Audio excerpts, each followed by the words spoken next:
Be back. Pretty excited? Well, I've been back. Yeah, I mean, I guess you're back, so it's good to have you back. Yeah, it's time flies. I mean, it's amazing how fast the years go and the semesters. They go faster and faster. But yeah, it's glad baseball season's around the corner, and it's nice to see familiar faces. A lot of new faces on this team. Do you have a feel for what kind of some of the strengths of this group are going to be? Certainly have learned about them, through the fall, and then, when guys come back from Christmas, it's always interesting to see how guys manage themselves in December and January. But I think you really learn about your team when you do put the real uniform on and do hit the spring season. We had the 2 fall contests to kind of see how the kids would respond. The game against the Rangers and the game against Air Force. So you had a little bit of a dress rehearsal there, but there's just something about the spring that has a different edge to it, a different feel, to it.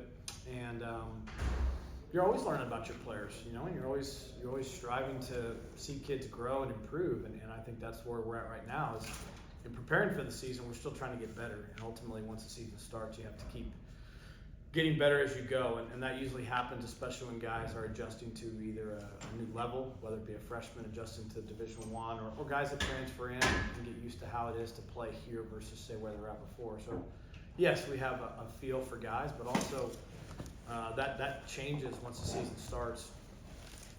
And you see it all the time right now in college sports, the preseason expectations for one team may not always be as accurate because you can't accurately predict how newcomers might perform, and when guys do a great job, the team looks different than you thought it might look coming in, right? So there's certainly a lot of that happens now. So you're banking on your guys just getting better as you go, and you're banking on guys delivering, right?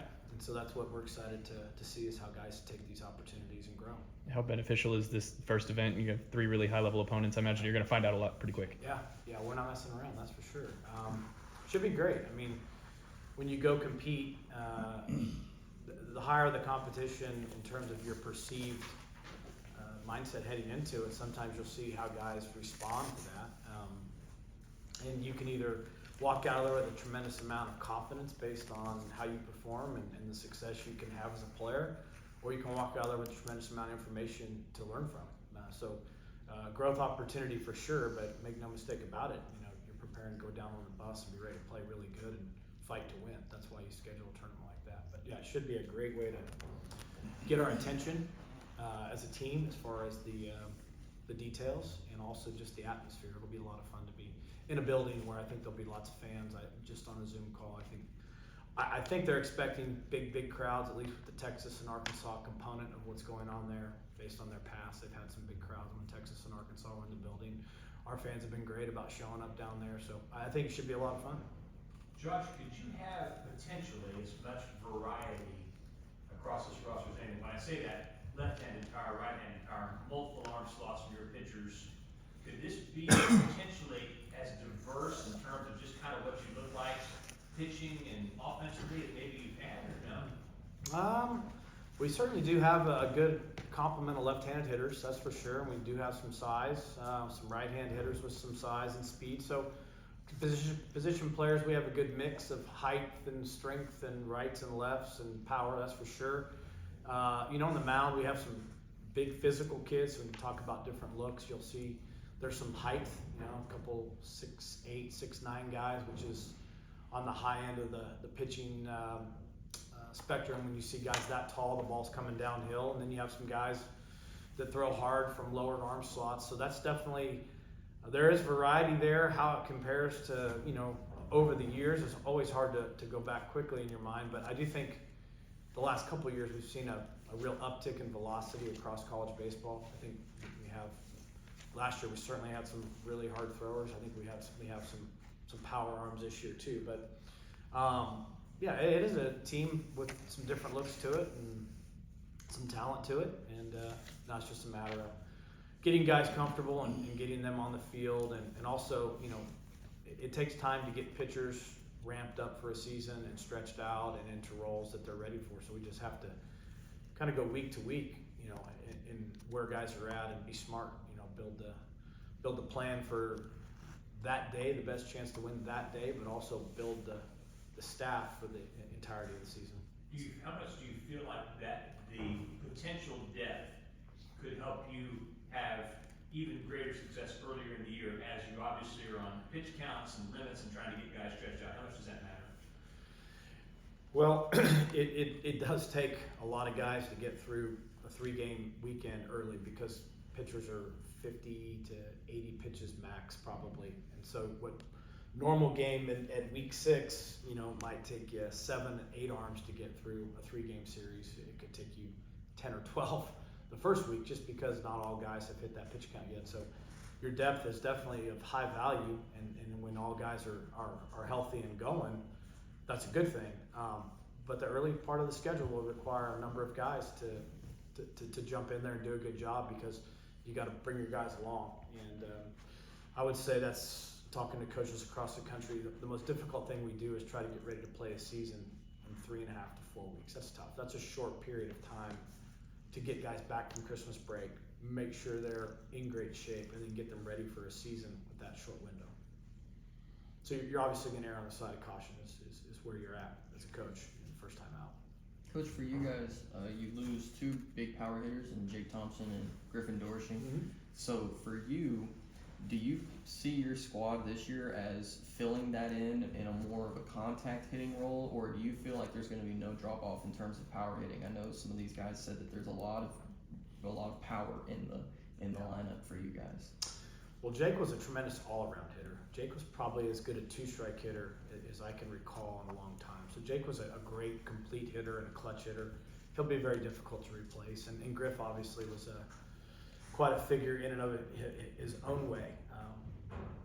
Probably the most difficult thing replacing Griff was who he was as a person, teammate. He was an amazing kid, and the way he brought the team together and treated other people.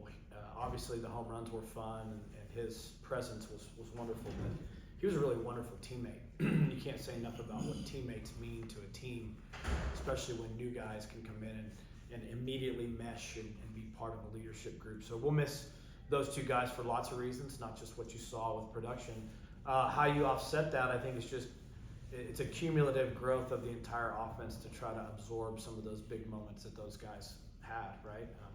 I don't think look for 1 or 2 guys and say now all of a sudden with Jake gone somebody becomes him, or with Griff out someone else will do it. I think what you want to see your team do is all players play to their strengths, and so we need to get some good quality timely hitting from guys that jump in there, and some guys that replace them, bring some unique skill sets of their own.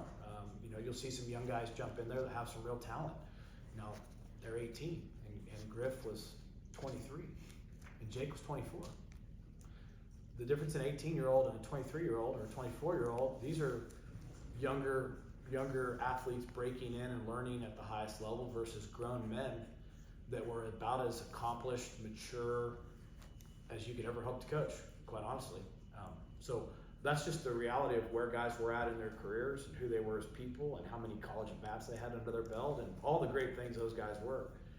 So it'll be different, but there's certainly lots to like, and certainly optimistic about everybody's ability to be really good in their own way. Speaking of Griff's personality, Rock last year slightly a little bit more reserved. This year he seems a lot more rambunctious and rocky. Reserved than what you were able to see, right, not what I observed. For sure. But he seems like he's taken on that Yeah. kind of loud personality that Griffin may have had a little bit more than what media saw. Well, Rock's himself, and that's great. We want all our players to play in authentic fashion. And he has a good personality, and he has a good motor for baseball. And he knows when he's at his best, he's kind of playing on the edge. And what that looks like is high energy, fearless. He needs that. It gives him what he's looking for to feel like he can go out there and perform at a high level. Every athlete has a different mindset they have to enter into to go out there and be at their best. I think with Rock, ever since he was a younger guy, you gotta remember this was a kid that in 8th grade committed to UCLA as an 8th grader. So he's been toting this "we know who you are" thing since 8th grade. And so with that, for young athletes comes maybe I think this feeling that they have to perform always, or always impress, or always be something. And I really compliment him. I think he's matured into being really comfortable just trying to be a great teammate, great ball player for his team, and letting his natural personality be on display because it's who he is. And that's great, right? But he just needs to be him, and be a winning player. He played great defense last year, and obviously the second half of the year on offense, he was awfully good. So he's got to be who he is. He's certainly not shy in front of the microphone or the camera, and that's good. Give you guys probably some things to write about. You mentioned his maturity, but how much has he grown on and off the field in the last year? He talked about his struggles a lot in the Cape too, calling you and wanting to come home. You tell you the whole conversation. A lot. He's grown up a lot, and that's why he came to college, and that's what these guys do. It's kind of like what we said. When you're 18, you're encountering failure for the first time, or you're not meeting your own expectations. It's a different experience to try to handle it, right? Versus say when you're 19 or 20, you've been through that a little bit, or in what we spoke on earlier, when you're 23 or 24, you handle it different, you handle it quicker. So he's definitely grown up. I think he understands now that baseball's hard, and that there's going to be some ups and downs, but the downs, they only last as long as you allow your mind to stay occupied, in that struggle. The quicker you move on, the quicker you bounce back, and the better job you get taking care of yourself and staying fresh. You just have a chance to start the next day fresh, and I compliment him for that, the way he's handled himself. He's done really well in school, and I think he's just growing up, which is awesome. That's why we all go to college. Do you have players call you often from the Cape wanting to come home, or other leagues? Well, I think what happens in the summer is guys get to places and they realize just how good we have it here every single day, with the way that we're housed and fed and all these amazing amenities we have to train. And then you get into kind of like an old-fashioned summer situation, and some things are just not quite as ideal as maybe they were. And then if you're not having the success you want to have, you start wondering, why am I here? Maybe I could go do something else with my time. But to his credit, he stuck it out and played very well the second half of the summer. And I would say more than ever, you play in the summer because you actually love to play. You can't live without the game. That's why you need it in the summer. I want to play baseball. What else would I do in the middle of July if I'm a college baseball player if I'm not playing baseball? Versus not wanting the pressure or the time commitment to the game that it takes to play in those leagues. And so guys were truly tested in the summers when they got to play, just how passionate they are about the game. And to his credit, he played hard, he played well, he played start to finish. I'm really proud of him for that. And many guys, I remember my freshman summer in Cape Cod, it sounded very appealing to come running home when I was batting 111 and couldn't hit the ball out of the infield. But I know by the end of that summer, I was very proud of my role in the team, and I stayed and got through it. And I certainly came back a better player, even though I didn't have a lot of success. So again, that's just part of a hard game, and especially one in which you're used to being successful. Josh, do you think that one of the great benefits to the Cape, perhaps even for you as a coach back here and then for the professional scouts, is watching how these guys manage that failure? Is that as much benefit to you in the pros as anything, to see how that plays out? Yeah, Cape Cod's an amazing league where you're just talking about like guys' growth. I remember I was up there catching as a freshman, and there was this guy digging in the box named Lance Berkman, and I had known of Lance from Rice that year, and he was already a really good college player. But I remember he was batting .299 with 1 homer, and up there that's pretty good. Anything close to 300 is like wow. That next year at Rice, I think he hit 400 with 42 home runs at 120 RBIs. And what I remember taking away from that was, when you're up there playing against the very best with wood bats in a great challenging league, you may not see it each day you're up there, but cumulatively it can impact your career in the future by the growth that's taking place up there. And when he went back to Rice that next year, and I've gotten to know Lance now as an adult, he and Matt are really good friends. And I remember saying to him, you came up there and you had 1 home run, and next year. So players go up there and learn so much, and you're facing everybody else's best pitcher or best pitchers, and you see some things with a wood bat that maybe you're not quite ready for, but it does help you in the long run. So we embrace summer ball, and I think you had no one in here he's played summer ball, Rock played summer ball, Marcus, so those kids have gone off and have that opportunity to grow in the off season. The guys talked a lot about Carson Bench, and he's kind of a character off the field, good on the field. What have you seen from him on and off the field? Yeah, Carson last year was, I would have said, in position, if not for his injury, to have had a major role in last year's team. And I think he would have been an X factor for that team, because he did some things that we probably could have put us over the hump a little bit, especially on the mound where he was really starting to make a statement prior to his injury. But he's a talented kid. He's doing a great job with his rehab. He's approaching the time where it's exciting, because he gets more and more up to full speed as we go. He's swinging the bat good. He's a very good athlete on the field. So this is a guy that can do a lot of things. He can play infield, he can play outfield. He hits left-handed, and he's talented on the mound. It's just a matter of us making sure we get him game ready to where when we do put him out there, he's kind of worked his way back through the entire process. But he's a difference maker for us for sure. When I asked the guys about this, I got a variety of responses. What was your first impression of Jerron Wallace Brown? Jerron, my first impression of him was I caught some highlights of him last year. I want to say he threw a no-hitter, I think, and then I caught some film of him, I think pitching against Mississippi State or somebody, and I remember thinking, that guy's got a really good slider. So you just see things on TV, and you just kind of remember things that you saw. And when his recruiting process opened up this summer, we jumped right in there and recruited Jerron hard, along with a lot of really elite schools. And I'd say it was about a 6-week, 7-week recruiting process. And in the end, when he picked Oklahoma State towards the end of July, it was big. He's a talented kid. He's a good competitor. He pitches with some emotion. He's got 4 good pitches. And he's just like anyone. He's still corralling all that talent and working to be the best version of himself. You know, he was just a freshman last year. He didn't pitch the year before that. So although I know he's gotten some nice recognition heading into the season, is still a younger player when it comes to becoming him. But he's talented, and we're counting on him to just go out there and do what he can do, which is pump 4 quality pitches in the strike zone and compete awfully hard for us, and he can definitely do that. Talk about your position units meshing together. Is he one of the guys you're going to be counting on? One of the preliminary arms you're going to be counting on? Oh yeah, sure. Yeah, Jerron, absolutely. Yeah, no doubt about it. Yeah, he's he's got some good experience underneath him, and he pitched pretty good in Cape Cod as well. And so yeah, Jerron's a guy that was brought in for immediate impact. That's no doubt about that.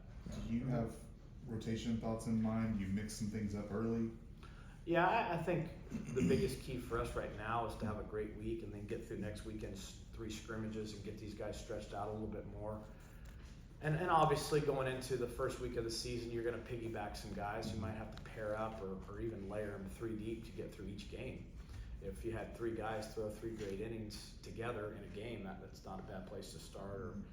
So we'll have to piece it together early, but I think over time, you always prepare a number of guys to start just so they're physically ready for that. But then obviously roles start to become established as time goes on.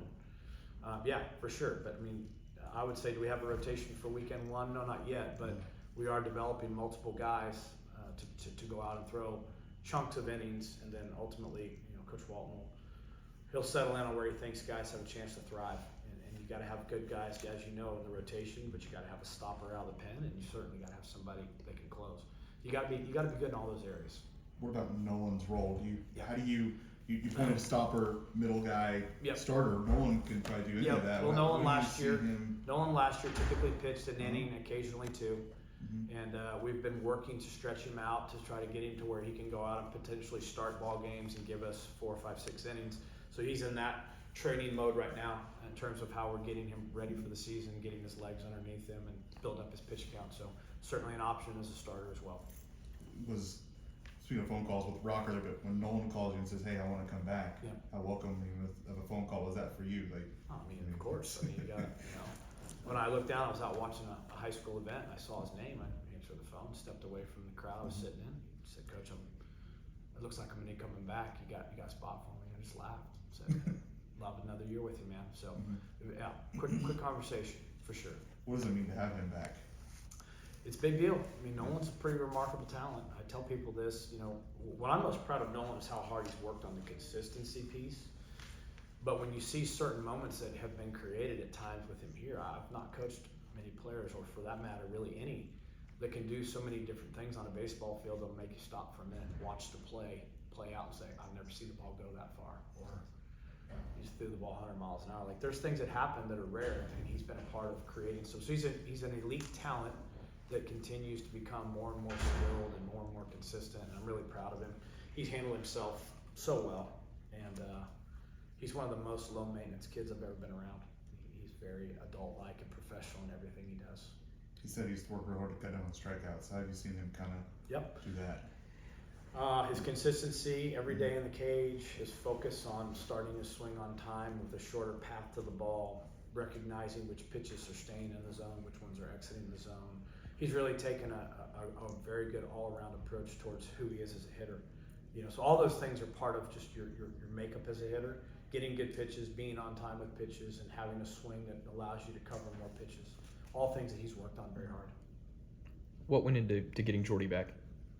What went into getting Jordy back? Jordy here? Mercer? Yeah. Well, Jordy is, if you know Jordy much, he's got this unbelievably great spirit about him. He'd come back a time or two to throw out a first pitch, to go into our Cowboy Baseball Hall of Fame. And so I didn't get to actually coach Jordy, but I have gotten to know him over the years. And just always one of those guys that smiles and so grateful and appreciative of Oklahoma State and the role it played in his life. And when he decided to retire from playing, and he wanted to finish his degree, because like so many great players, they leave after 3 years. There's still some academic work to be done. And so I'd heard he had an interest in doing it. I contacted him this summer and said, hey, are you interested in finishing school and joining us? He said, absolutely. So it's an awesome fit. He's a glass half full guy all the time, which I love that.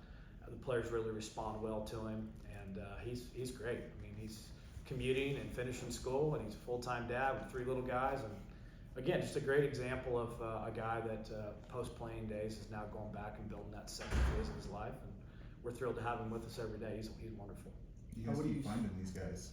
You guys just keep finding these alum that come back and. Yeah. I mean, we're lucky that they're in the area, and I don't know how I've located anymore, but just tells you a lot about who these guys are. I mean, the fact that guys want to go back and finish their education is a great statement about why we go to college, to get our degrees, even if we've done some things in the real world already where people may think, well, he doesn't need to work again. These guys, they want to be complete. They finish school. They can move on to their next endeavor, whatever it is, and probably more than anything, they give back. These guys are giving back to Oklahoma State. It's awesome. It's an awesome thing to see guys at times of their life when they have a lot going on chisel away a pretty significant commitment to come up here and help us build this program. So can't say thank you enough. In fact, I texted them both the other day. It was a Saturday morning, and I know they were probably getting out of bed, getting ready to commute, 50 miles up. I said, I just want you guys to know I appreciate you getting up and doing this today, because I only got to drive 10 minutes. They got to drive an hour. So tells you a lot about them. I don't know that everyone is as fortunate as we are to have people willing to do that. Was it important to keep Robin around too? Well, I mean, Robin's important, has been important to me since I was 8 years old. As far as just the figure he plays in this program's history, how he treats people, the way he makes people feel, he's a really big deal to Oklahoma State baseball, and me personally. When Matt had a chance to go pursue the Cardinal opportunity, he took it, which was great. And we needed to identify how we would replace him on staff, and my first thought was that Robin would be a wonderful fit. He's got relationships with many of these players, and we love him to death, and he brings a lot to our program. So, it's a great fit, right? We're very lucky to have him here, and happy for Matt to be able to do what he wants to do with his time now, with his family and his boys, and Grayson and all their family dynamics. He's got a real strong, commitment to being an unbelievable dad to them. So just kind of worked out, right? But, obviously you only want to put people with your team that you think your players can benefit from, and Robin's definitely that guy. When you look at the kind of season Rock had as a freshman, what does it take for a first-year college player to piece together a campaign like that? Yeah, well, Rock's talented. I mean, you got to understand, Rock has been a pretty high-level performer his whole life. So his skill level was advanced, and what a lot of people may not realize, Rock played the first month and a half probably ahead of schedule from a shoulder reconstruction he had in the fall. And granted, his doctor cleared him and all that, but he was still working his way back to full strength. So the college baseball now that our boys are playing is different than the college baseball I played in the spring of '96. And that there's older players in the college game, there's more talented players in the college game because less guys are signing pro now. So I think this little bubble in the last 3 years, and probably this year, next year, there's more players in college baseball that normally would have never been on campus. They would have been in pro ball because they were drafted when the draft was expanded, or they would have matriculated on because of their age. And so this is a different pool of players than, say, my college experience. And what I mean by that is 18 playing against 23, you never saw that, right? So it was a lot more 18, 19, 20-year-olds playing college baseball. So he broke in against some really good players. We played a tough schedule, and the early part of the season for many of us was just a growth moment. But he got through it and found his rhythm. And his second half, he played very, very, very well. And from start to finish, he played great defense. So I thought he had a really good freshman year.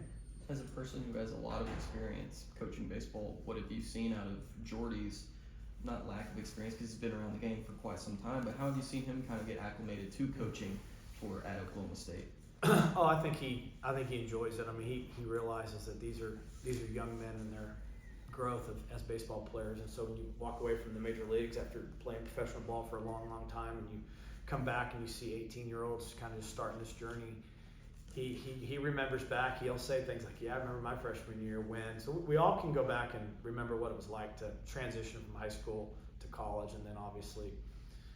But what I think Jordy's strengths are, he's got a great positive mindset towards kids, and he respects and loves trying to work with guys, especially when guys are a little down. He loves to go there and help pick a guy up and help him find some grounding that he can elevate him. So it's fun. Again, everybody has a different perspective and different role on a coaching staff. It's like that across all sports, and he enjoys his role.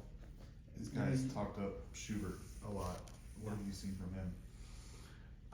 Well, I think they talk him up because the actual results in scrimmages have been pretty impressive, and I think what they see in him is a guy that has come in as a true freshman and played really well in inter squads, and when he stings one, it leaves a mark. There's been a couple balls that he's hit that have gone a long, long way. So, plus I think they respect him. He's very mature and he handles himself like a grown up. And guys in the locker room, they like it when they see teammates that are serious about what they're doing. So they respect him as a person because he handles himself like a guy that's ready to contribute. And then they like the results. They see fly balls going over the batter's eye and homers going off of the corrals out in the outfield. So players take notice when guys play well inside of the games. And he's played, I would say, for a first-year freshman straight out of Michigan, 18 years old, he's done a lot of good things already. He's pretty impressive. You guys don't recruit Michigan very much. We don't.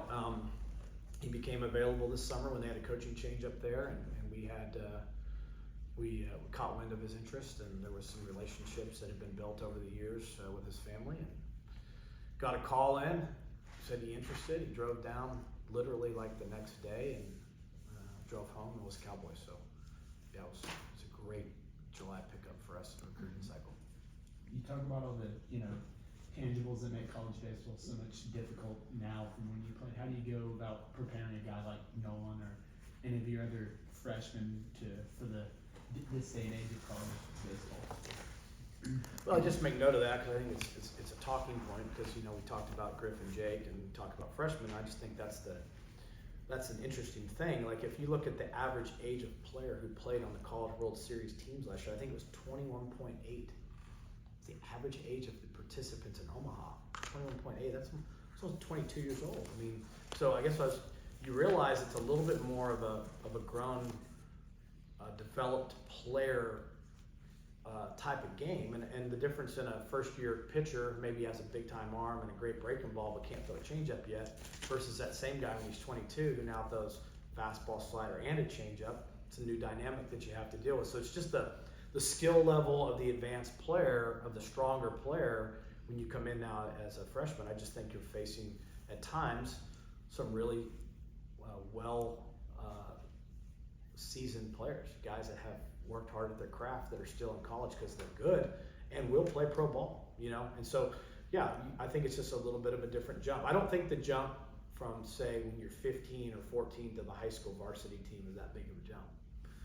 I think that's a threshold that kids cross over, but I think when you go from 18 years old in high school where you're facing 85 miles an hour and maybe every now and then someone throwing 90 miles an hour, and you cross that jump into the college game, and now every pitcher on our staff is 92 miles an hour and throwing 100.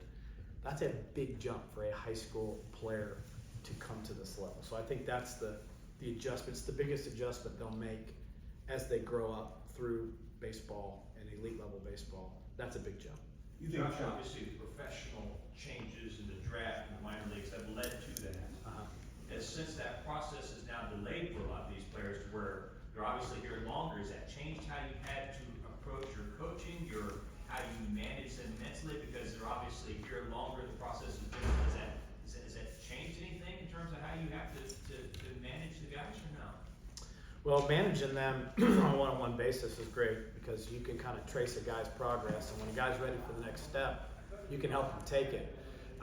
Maybe the first step you're trying to establish with some guys is good routines and good thought processes, and towards the end of it, they've mastered those things, and now they've moved on to higher level adjustments. But I think for us, the managing of the rosters has probably never been more fluid than it is now. I mean, I want to say last year, I got back from Amsterdam coaching the USA team, and I want to say from the time I got back until the start of school, we signed 10 players in the month of July.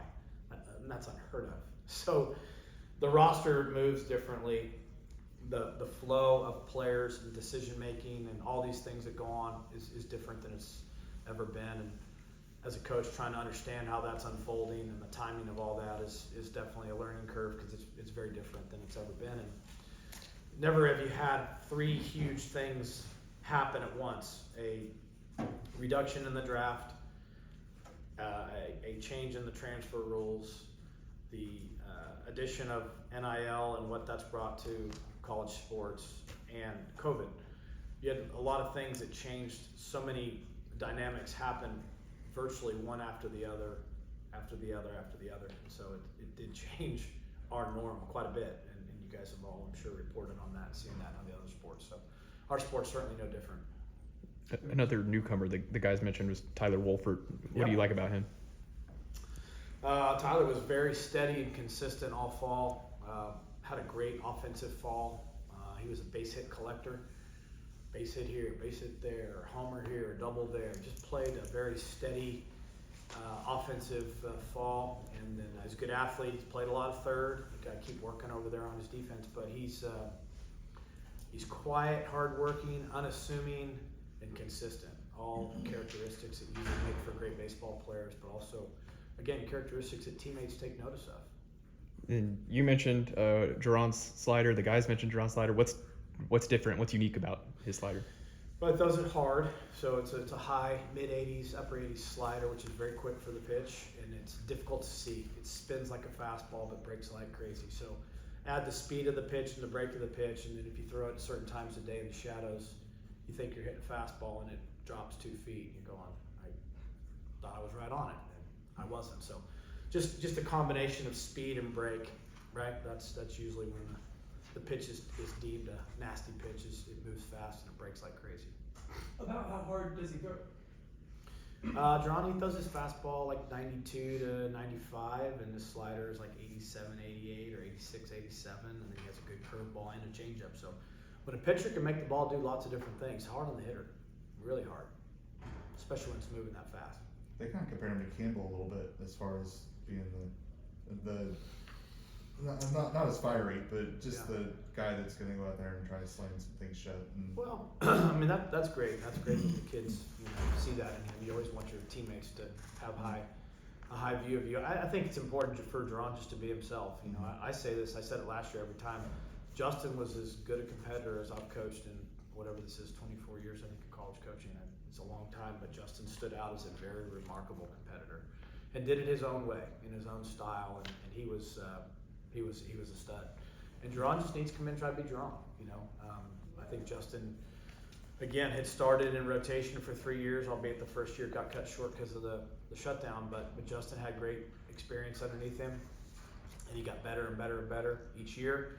And he handled himself remarkably well. And Jerron just needs to be Jerron. You know, he didn't get brought in to replace Justin. He got brought here because he got a unique package. You know, and he needs to go out there and kind of. He does have some presence on the mound. He's got a little in-game strut that I like. You know, he's out there to compete, and he'll get fired up a little bit. So, you know, we just got to make sure that works in his favor. But I was just cautious about trying to say somebody's going to replace someone else, because really what you want is for guys to be the best version of them. You know, and then the team reinvents itself with the unique parts that this team has. And Jerron's talented. He's got a really good arm. they mentioned in passing too, Aiden Miola has improved a lot too. Yeah. Aiden had tough luck last year. I think if you look at, he was really starting to contribute to our team. He'd had some really good at bats against lefties. He was starting against most tough left-hand pitchers last year, and then an unfortunate concussion, and then he had a little reoccurring collision with a first baseman, and just, you know, it's hard when you're late season, you're in a great rhythm, and then you get put down for a couple days where you can't physically stay in the rhythm you were in, and then you re-engage and you're moving back around again, but you don't quite feel like yourself, right? And super important that we take care and protect kids when they suffer anything like that, you know, head injury wise with a pitch ball or anything like that. So I had the same road bump in the summer, and I think he's healthy now, which is all you want for your players, a chance to be healthy. And so a healthy version of him definitely going to help us, that's for sure. And he's a wonderful teammate, and I'm just thrilled that he's back out there on the field. And he's very, I think in his mind, he feels good about where he's at physically. Zach Earhart somewhat quietly had an outstanding freshman year. What have you seen from him coming into year 2? Yeah, Zach's a very consistent kid. Another guy that's very mature and professional. He works hard every day. He's a wonderful student, wonderful person. I mean, all the things that a coach you appreciate so much when your players take care of their business. That way when they come to the field, you know they're always going to be ready to work. And Zach's that guy. He'll play more center field, whereas last year he played right. And yeah, Zach's a rock. You can count on him to be the same guy every single day. He doesn't get too high or too low. And last year, you're right, he very quietly played extremely well. What do you like at your catching depth? You got your 2 guys back and you added a couple more. Yeah, Ian and Chase both did a good job at the position last year. I've always thought the catching position demands 2 guys that can do it. We're fortunate to have 2 freshmen that also provide depth there, and Bo Sylvester, in addition to being a catcher, is also a very good offensive player who will fight for at-bats at DH and in the outfield. So, yeah, it's good to have depth at the position, especially one that's as hard to play as catcher, where you're a foul tip away or a bad bounce away from a guy getting nicked up. It's a hard position. So we have probably more depth there than we've had maybe in years past. You recruited Hawaii before with Tim Arkawa. What's it like recruiting Bo Sylvester? Bo's wonderful. He's an awesome person. I love his personality, love his attitude. He's a very focused person, and he does it in a way where every single day he's just got a great way about him. And he brightens the room when he comes in it. His teammates love him, and he's a very good hitter. He was having great success in a college summer league last summer as a high school senior, which is hard. And when we got the call that he was not going to the University of Washington anymore, he had interest in Oklahoma State. So we jumped in there, and much like Nolan Schubert, he was a great late July addition to our program. So love him. He's 46 hours in on his degree already as a true freshman, a 4.0. So this is a bright, neat kid. I mean, this guy's got lots of depth to him. He's really cool. So you didn't get to go to Hawaii and recruit him? I did not. That's unfortunate. But yeah, it is. Yeah. But what was really cool is he and his family flew here from Hawaii, and we connected with them instantly. It was just a great